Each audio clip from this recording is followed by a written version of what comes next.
Kirkland Lake Discoveries is a really exciting early stage exploration project that's had some smoke in their recent drilling. We have the largest land package in Kirkland Lake, 40,000 hectares in the Blake River group of rocks, which is in the Abitibi, and they're some of the most well-endowed rocks in the entire belt. I'll start with Eric Sprott. So Eric is obviously one of the most successful junior mining investors ever. And when he was inducted into the Canadian Mining Hall of Fame, one of the people that he listed as his most trusted advisors, this is a list of about 7 people, was Denis Laviolette. So Denis Laviolette is our chairman, and he was one of the founders of Newfound Gold, and that's how we brought Newfound Gold into that story. So we have 40,000 hectares. If you were to just go at a dollar amount per hectare in the Abitibi, $100 a hectare is quite normal.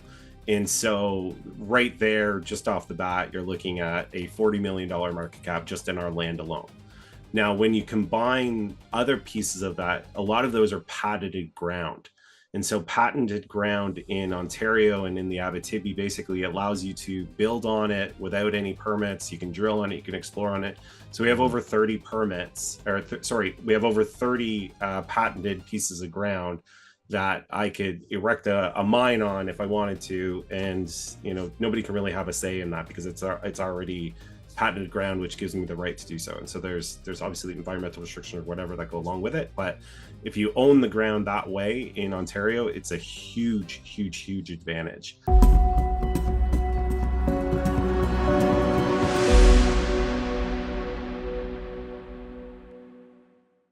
Good day. Today we have a guest with us from Kirkland Lake Discoveries. We have CEO Stefan Klepowicz. I hope I didn't mispronounce that too much, Stefan. Close enough, Steve. Well, appreciate the love and forgiveness there. Stefan, I found you guys, my team found you guys, and there's an intriguing project and a company. Wanted to ask you about it. If you can just tell us about yourself a little bit and how you got into this, and then if you want to tell us all about Kirkland. Certainly, man. Thanks for having me, Steve. I'm happy to be chatting with you. You got a great channel, so looking forward to sharing our story a little bit. So my background's been in business my entire career, and in 2020, when everything kind of got shut down and all of a sudden we started printing money at a record rate, I saw the writing on the wall and decided that I wanted to shift into gold and precious metals, but specifically the junior space. I'd been an investor for years, and it was something that I'd always had passion about and was always excited about the treasure hunt and that whole aspect of finding gold in the ground. And so I had a friend that was working in the industry, and I reached out to him and basically said, I need to get out of what I'm doing. I need to change. I'd love to get into this space. Do you have any ideas? He's like, yeah, sure. Why don't you come work for me? Started at the bottom with him, and ended up working through the ranks and eventually got into corporate development, and then in turn moved into the CEO role after kind of 5 years in the industry. And so that's kind of me in a nutshell. That's what brought me into the space. Kirkland Lake Discoveries is a really exciting early stage exploration project that's had some smoke in their recent drilling. We have the largest land package in Kirkland Lake, 40,000 hectares in the Blake River group of rocks, which is in the Abitibi, and they're some of the most well-endowed rocks in the entire belt. And basically what we're trying to find is the next deposit that people will be able to take advantage of. Stefan, I'm in the U.S. I'm in New Hampshire. Most of our listeners are North American based, not all, but a lot of them. But I don't know where Kirkland is. I don't know much about Ontario. I do know a bit about the jurisdiction. But if you'd be so kind as to tell us about the jurisdiction itself, how friendly is it? And if you can tell us about Kirkland Lake and maybe some other companies that are there, or what's so exciting about it. Sure, yeah. So my home base is just outside of Toronto. It takes me just over 6 hours to drive up to Kirkland Lake. It's directly north. Highways the entire way. There's airports all around, but it's an incredibly well-established jurisdiction. We're not talking remote northern Ontario. This has been a mining camp for 125 years, basically, at this point in time. And so some of the big names in the area, we have Pan American Silver, we have Agnico, used to be Kirkland Lake Gold, but after their mergers, they became kind of one. In the neighborhood, like those are direct people that are direct majors that are in contact with us. There's Eldorado, there's IAMGOLD, there's Alamos. It's one of the most busy camps. You know, the Abitibi is where a lot of these big boys are playing. Really well endowed rocks, really good jurisdiction with regards to support from the government and from local First Nations. It's literally one of the best places on earth to be trying to find a mine. So you guys are, where are you guys in terms of development, discovery? What kind of company are you guys? We're technically pre-discovery at this point in time, so we're an early stage exploration project. We hit some discovery holes, but they're not necessarily those economic ones. We're still tracing in on it. We did our first drill program into this area around the Winnie Lake pluton, which is something I'll talk a lot about. But it's on the west side of our 40,000 hectares, and we hit two new gold mineralized showings within what's called a syenite, which is an intrusive rock, which brought in mineralization and fluids with it. And then we also hit a copper, zinc, silver, gold anomaly on the outside of that pluton. So we have two plays that we're working with currently, but we haven't technically had that big discovery run up.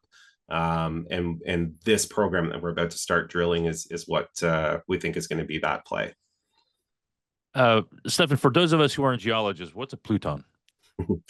So a pluton, so you think of your granite countertops, okay? You know those rocks? Those are intrusive rocks. That if you think of two plates coming together and squishing up kind of lava and magma that go up, that's a pluton. That's basically what it is. And when those plutons come up, they basically find any cracks, any spaces in the earth that are weakness or openings, and it will go through those. And so they can go straight up, they can go kind of sideways.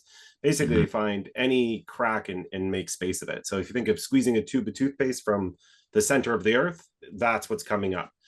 So those plutons, those intrusions, those rocks coming into the existing space, oftentimes will bring mineralization with it. It will bring copper, gold, silver, zinc, etc., or it will bring in a lot of fluids, and those fluids that are deep in the earth will carry mineralization as well, or a pull from the rocks around it.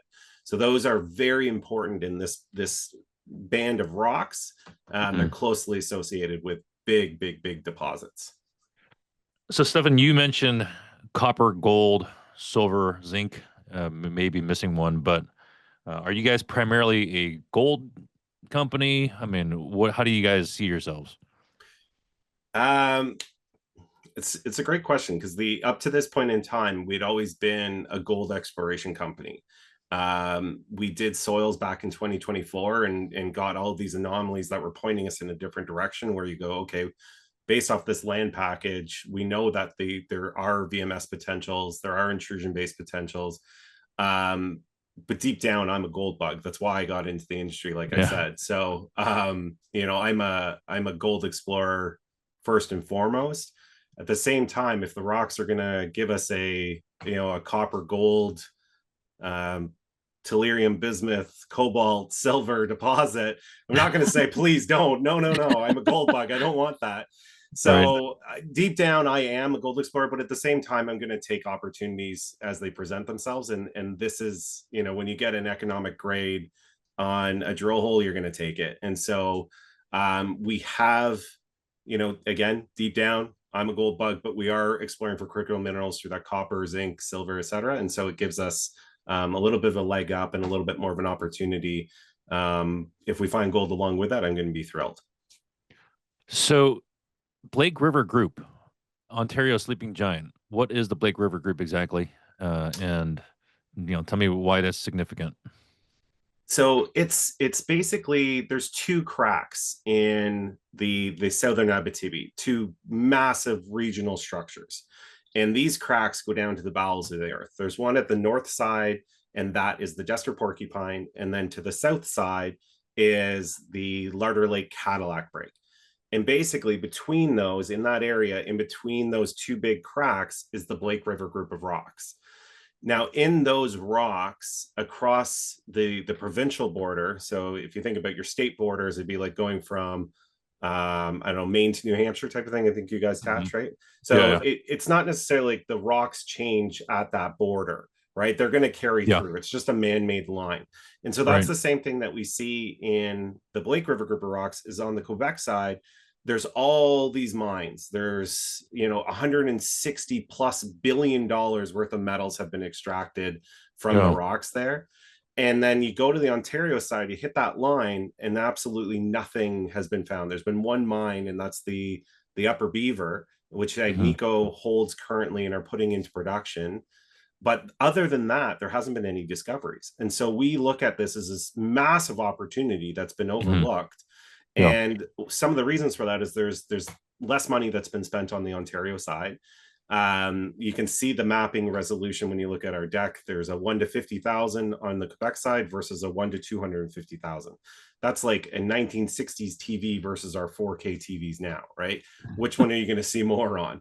So, the Ontario side has a bit of cover, but with modern techniques, artificial intelligence, using deep penetrating geophysics, it basically eliminates that, but gives us the advantage that it hasn't been tripped over up to this point in time. So if you can tell us about, like, do you guys have 100% ownership of this? So the And only the only property that we have outstanding option agreements on is the Winnie Lake specifically. So the agreement that we put in place back in April was $75,000 worth of shares. okay. And then there's a work requirement attached to it. So I have $1.4 million that I need to spend over the next four years. Okay. And once that's completed, we have full ownership. So there's no payments that are required anymore. That's all been done. It's just a matter of work requirement, which realistically we'll have completed in the next year. So how many sites do you have? So we usually don't look at it from sites. We have areas Okay. that we focus on. Okay. We take the whole project and split it into two, and it's KL East, KL West, and then within Okay. KL West we have multiple targets. There's, if we're talking about sites with regards to like shafts and previous workings and things like that, we're in the Yeah. 30 plus of like old mines and things that surface, adits, those types of things. Our primary targets right now are surrounding the Winnie Pluton, and around that Pluton we have currently 9 geophysical targets that have been identified, and they're concurrent with soil anomalies. So if you can tell me, just kind of help paint the picture for me, how big of a property is this? And then what do you think you have in terms of grade, in terms of what you're finding, the tests you've done, what have you found? So it's 40,000 hectares. I don't have a good comparison for you, and that's a good question, Steve. I don't know how big Central Park. No, no, I don't even think in hectares. So it's 400 kilometers squared, if that's Okay. helpful. Okay. We're talking 53 kilometers long.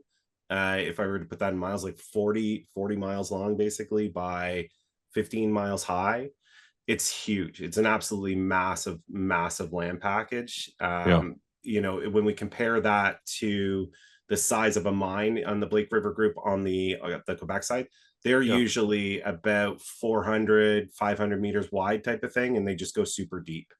And so we have the opportunity, if we were to place a whole bunch of mines across this, you could have 20, 30 mines easily, no question.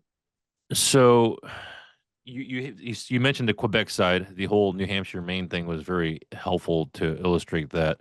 That makes a lot of sense. Now, next to you guys, you have Agnico Eagle.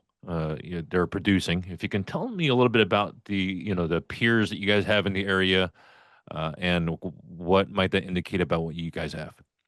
So the majority of the players in the camp are big players. We have Eldorado, we have Stellar Gold, we have Gold Candle, Mag Silver, or Pan American Silver, I should say, because they've been bought out, and then Agnico. And that's basically it. When it comes to other junior companies, nobody has anywhere close to the same land package. Usually it's, 10,000, 5,000 hectares, these small pockets of land. We have 40,000 contiguous claims. And so that means that we have really efficient ways of spending money, and that we can spend $1 over here and spread it across the entire property. So there's not a lot of other junior exploration companies that are in our position. We have a bigger land package than Agnico in the Kirkland Lake camp. So like that's how big we're working with right now. The mines that Agnico has they have two different styles. One is a high grade orogenic mine, that's Macassa. And then they also have the Upper Beaver, which is moving into production. They've already sunk the shaft, and the mill should be operating by 2027, and then full production by 2030, 2031. So let's shift gears a little bit. I'm looking at your capital structure. If you can tell me just kind of your share structure, how many shares fully diluted, options, warrants written, and then let's go to insiders and institutions. I've noted that you guys got a pretty tight share structure with notable names. I'd love for you to tell me who those are as well. Certainly. So we have 161 million shares out after our last financing. To put that in perspective, when we raised at 25 cents, our market cap was 45 million. We're trading, 34 cents today, Canadian, which puts us closer to that 60 mark. There's I think the only reason I'm stumbling here is because we haven't updated the deck since we did our last options, but it should be about 12 million options, and then 30 million warrants. Of those, majority of them are at 40 cents. Some of them are at 8, but those are held by Rob McEwen and Eric Sprott, who are a pair of our most prolific investors. They've come in for a few raises now. We have Earth Labs, which is an investment fund based out of Toronto. We have another commodity fund based out of Singapore. And then we have Crescat Capital with Quinton Henney. And they came in on our last financing. They were really excited about what we were chasing down. Management, so myself, I came into the story about 2 years ago. This was a long-term established company. It's the only way you get that kind of land package is by holding it and growing it in a bear market. So I bought every single share that I own in the open market. So I own just over 1% of the company. And like I said, those are all after tax, no gifted shares over here. So I think I saw that retail was just under 60%. Correct. And then you've got Newfound Gold Corp, Eric Sprout, Earth Labs, Rob McEwen making up the majority. You also got Crescat Capital. But let's say I ran into Newfound Gold, or Eric Sprout, and Rob McEwen, and I ran into him and said, "Hey, what do you guys think? Why'd you invest in these guys? What would they say? Well, what excites you about these guys? What would they say?" So I'll start with Eric Sprott. So Eric is obviously one of the most successful junior/mining investors ever. And when he was inducted into the Canadian Mining Hall of Fame, one of the people that he listed as his most trusted advisors, this is a list of about 7 people, was Denis Laviolette. So Denis Laviolette is our chairman, and he was one of the founders of Newfound Gold, and that's how we brought Newfound Gold into that story. But if you asked Eric, why are you investing in KLDC? It's because the explorationist Denis Laviolette sees things differently than most people. He'll see bigger trends. He'll look at things and have that understanding. And so that's why Eric is a big believer in our company. He came in initially when Denis came into this company, and then since then, I've basically shown him what we have, and he's continued to maintain that investment and grow that investment. Rob is a fun one because we pitched him the story, or before my time, he was pitched the story and said, no thanks, I'm not interested. And last year, around this time, we approached him and basically said, these are the soils that we have. This is a really interesting theory. What do you think? Do you want to support us? And he came in to basically give us the footing to be able to get to the point that we are right now, where we were able to drill and test these theories. And he came in again on this last financing, which is obviously a show of support again. And so if you were to ask him, we did the good geological science to work this project up to get it to the point that it makes sense. For 2.5-3 years, we were working through geophysics, soil geochemistry, mapping and sampling, all the stuff that like nobody cares about, nobody. But someone like Rob McEwen will look at it and go, you guys are literally doing every single step properly to move this thing forward systematically the right way. And he saw that and goes, great, I can continue to support this because you're going in the right direction. So just keep going. So Rob, for him, what changed was what I'm hearing you say is the kind of the credibility in the process and the process that you put in place and stuck to that helped them push them over the edge. Was it also the science, the results, or was it just kind of like seeing, man, these guys know what they're doing? It was also the results. Yeah. So it's like we took all the steps, and if those steps didn't show anything, I'm positive Rob would say, great work, but I'll pass on this one. And whereas he looked at it and saw the opportunity, he saw that these coincident soil and geophysical anomalies surrounding this pluton were too big and too prolific to ignore. And so he saw that there was definitely an opportunity there, that there's going to be a lot more mineralization than what's been found up to this point in time. Gotcha. Let's go to that. I mean, you mentioned Denis Lavalette. I'm not probably brutalizing that name. Close enough. I already brutalized yours, Stefan. So if you want to tell me a little bit about your team and like what did Rob see, or who did he see? Like what makes you guys credible with the experience you guys have, the expertise? If you can tell me about your team a bit. Certainly. So I talked about Denis, the chairman. Denis founded Goldspot Discoveries, which is an AI-driven platform for mineral exploration. Before AI was cool. So this was, back in 2017, before the rush. They actually sold to ALS Geochemics, which is one of the most successful geochemistry labs in the world. They do a lot of other stuff, but I'm just summarizing. And so the team that they had established and all the workflows and everything else was sold to ALS.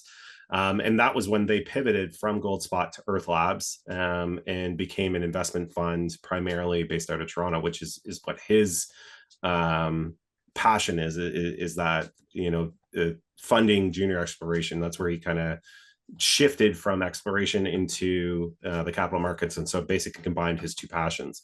But he's had success, obviously, selling that company. He had great success with Newfound Gold. He worked in capital markets for a long time as an analyst, and so saw hundreds and thousands of projects and basically saw what worked and what doesn't work, and can understand, the big picture very quickly. Has good access to capital, good connections, has a great reputation, and so is able to help in these situations. He's a great chairman to have. I have Gary Nassif, who was part of a few different companies, but Sprott Mining, Jarrett Canyon, Trelawney. He basically was a geo that was part of every one of those, and there were some big exits that went along with those companies. Gary's my guy that will look at any of our work that's being done and pull out the most finite details. He's the guy that will cross the T's and dot the I's beyond anybody else. He's a brilliant person that can see attention to detail. Christine McCarthy is again another gifted geoscientist / capital markets person. She had Paycor. It's one of the few companies I've ever heard of where every single investor made money on it. In that they basically went IPO'd, and 7 months later ended up selling for basically a triple of the IPO. So it was a very fast, quick return. And then Vincent Dubé-Bourgeois is this brilliant geoscientist, but he specializes in AI. He was one of the founders of Goldspot as well. And being able to use him to pick his brain on all these processes that we're doing, especially because we are exploring undercover using AI. Again, another great addition to our team on the board. Outside of that, I have two senior geologists. I have Mike Kilborn and Drake Hayden. Those are my grunts. They're the ones that are doing all the work, the targeting, etc. Mike's been a geologist in the camp for the last 50 years almost. So he's seen 200, 300,000 meters of core. So he's seen a lot of the big deposits and the styles of mineralization, whereas Drake's my younger guy that can take that information that we're gathering and put it into Leapfrog and other digital formats, whereas Mike will pull out his pencil crayons and draw me a map if I ask him to. So it's a great combination of the two guys. They truly are a VPX as a pair. They're amazing. And so they kind of handle the workload when we're running a program, etc. But they're great geologists. Stefan, I'm curious. I know that investors are we don't like risk. We like opportunity. We have FOMO. We want to win big. So if you can mitigate the risk for us, or how are you guys mitigating the risk? And we also like to see value. Whether it's on a certain part of the Lassonde curve or deep value that maybe that you guys see that maybe where you're undervalued.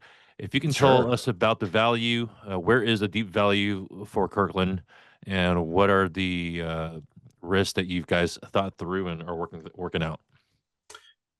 Okay, you had a lot of questions there, Steve. So if I miss anything, just bring me back. But the biggest missed value that we have is in that land package. So we have 40,000 hectares. If you were to just go at a dollar amount per hectare in the Abitibi, $100 a hectare is quite normal.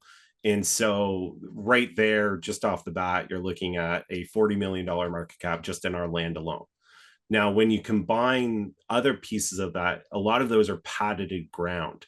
And so patented ground in Ontario and in the Abitibi basically allows you to build on it without any permits. You can drill on it, you can explore on it.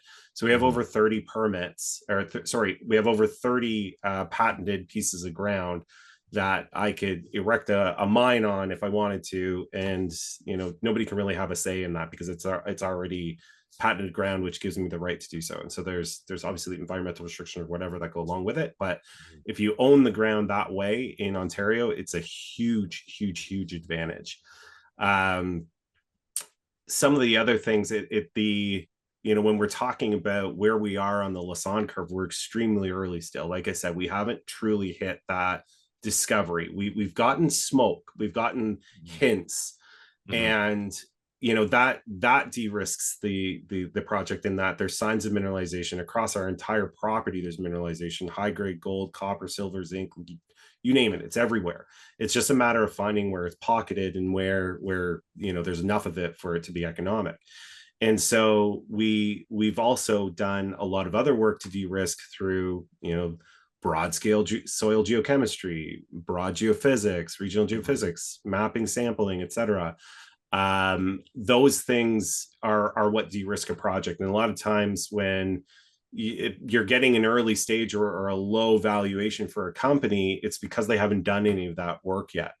We've had a re-rating since we were at the bottom because we were doing this work and nobody really cared. Markets were a little bit off, but that's since changed. And with that came, some big developments with our company. I was buying shares at 2.5 cents up through 7 cents very happily because I knew what we had. I knew this was an incredible project. And so that was our very, very, very low. We're now kind of established in that between 30 and 40 cents and floating in that range consistently. And this is our new kind of standard norm. And this is what's going to catapult us to the next level. And so you haven't missed the boat yet, if that's what one of your concerns is. We haven't made that discovery. And, you look at any of the Lassonde charts, any of the other companies that have made a discovery, it's, this hockey stick that's going straight up to the sky. And that hasn't happened for us yet. And so with our last financing, we raised $13.5 million, or sorry, 12.7, but we're sitting on 13.5. And that allows us to drill a lot of meters. And I'm a huge believer in putting money into the ground when you're an exploration company, because that's your job, is to find those resources. Yeah. And one of the other values that we have as a company is that we get extremely low drill rates because of where we are.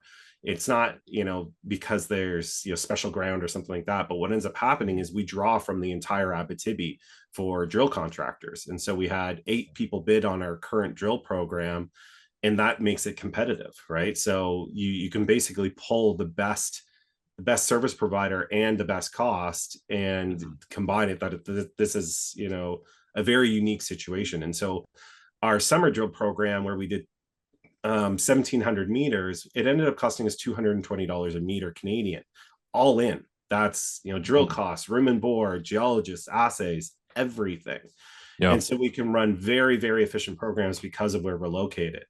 So sometimes people look at, a place like in the Golden Triangle, just as an example, where your drill costs are going to be over $1,000 a meter. So we can do 5 times the amount of drilling that another company could do for the same cost.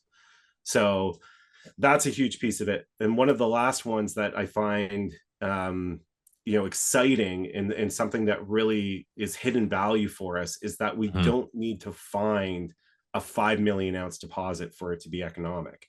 So because of our proximity to existing mines, all we need is something that they can bolt into that. You look at Upper Beaver literally going into production. So they're in the process of sinking the shaft, putting the mill, that they want high grade material at surface if they can, right? And we hit, copper, gold, silver, zinc at surface in our summer drilling. And so we know that if we can continue to find where the rest of that is and find some continuity in that and some continued grade, we already know where that's going for a mine, right? I don't need to build this up. That's not my future plan for this company. It's find as many of those as you can before you're gobbled up, because that's one of those things where we're not going to have that opportunity to get, a 3 million ounce deposit, because we're going to be sold before that point in time, because somebody's going to come in very hungry, wanting to bring that into their existing mills. So those kind of summarize all of the reasons we're undervalued at this point. That's great. Stefan, if you want to tell me about, last question for me I have is any milestones you guys have, or timelines, plans? I mean, is there any news that you can share that maybe we can, maybe that's not out there yet, or and then how can we follow your news? If you can share your ticker and website. Certainly, we have lots going on, Steve. It's been an absolutely insane 4 months, but with this financing closing, we are now getting back to work. So last Monday we announced a 25,000 meter drill program. We're able to drill year round. Some of the areas are actually easier to access. Swampier areas, wetter ground. There's lakes all across northern Ontario, and so there's low-lying water in a lot of places, or low-lying ground that has water. And so if we can have frozen ground, it allows us to get much better access. And so we're actually hitting the ground next week. Drill contractors are already signed, ready to go, and we'll be initiating with 1 drill in 2025 for the remainder. Guys are going to get a little break at Christmas, because if I'm not working, I don't expect them to. So we'll get a week or 2 off there. And then in the new year, we're hitting it with 2 drills, basically exploring all around this pluton, where we have some significant anomalies. I literally just loved the thing I was doing before we got on the phone here was I was looking at all the EM data that came in. So this electromagnetic survey, it's a mobile MT. So basically we fly across the property, and it gives us down to 2 kilometers in depth for conductivity and resistivity. And what we're looking for are these, basically pipes. And what we've been focusing on is the areas where we have anomalies, as well as where we have existing drilling. You can take the targets that have been found there and then apply them to the rest of the area. And so we have some very, very compelling targets, things that are going down to, the full 2 kilometers and are still conductive at that depth. If you have a pipe at the surface that's mineralized, and then you have it all the way down to 2 kilometers, and it's showing conductivity the entire way, that's something to get excited about. So we're still working through that data, and it's going to be, analyzed, inverted, and we're going to have a lot more to show. And we'll definitely share that as it comes out. Like I said, I'm a big believer in transparency. I think it's important that you share that data.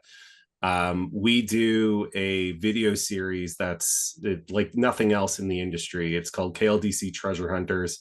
And again, this came from my years of investing in junior miners, and the number of times where you invest in a story, and then you get a news release and you're like, okay, perfect, they're doing, what I thought. And then 6 months later, you get a press release and you're like, what happened in between here? Like, what the hell? Where were the 7 pivots? Like, what is going on? And I had been screwed over so many times where that happened, where I was like, no, on my watch, this isn't happening. People are going to have transparency. They're going to see exactly what's going on. And so I strap GoPros to the guys when they're in the bush, when they go to check on the core, when they're peeling back moss. You're literally seeing it firsthand exactly what they're doing and what's going on. And we release these episodes every 2 to 3 weeks, depending on, what's going on. If I'm at a show, you're coming along with me, so you can see, what does an investor conference look like? And so it's a way that we can communicate our story without having to put out a news release every 4 to 6 or whatever time frame. It allows us to communicate much more frequently with our investors. And the best part is when I'm talking to people now that are invested in the story, they're not asking me what's been going on. They're asking me about what's the next step based off of the video I just watched, right? And so it's really fun because a lot of CEOs, they're scared to pick up their phone, whereas all the times I pick up my phone, I'm having great conversation with happy shareholders. So so you can expect 25,000 meters starting next week, and we're going probably all the way through to July next year, without even getting halfway through our cash. So it's going to be a lot of fun.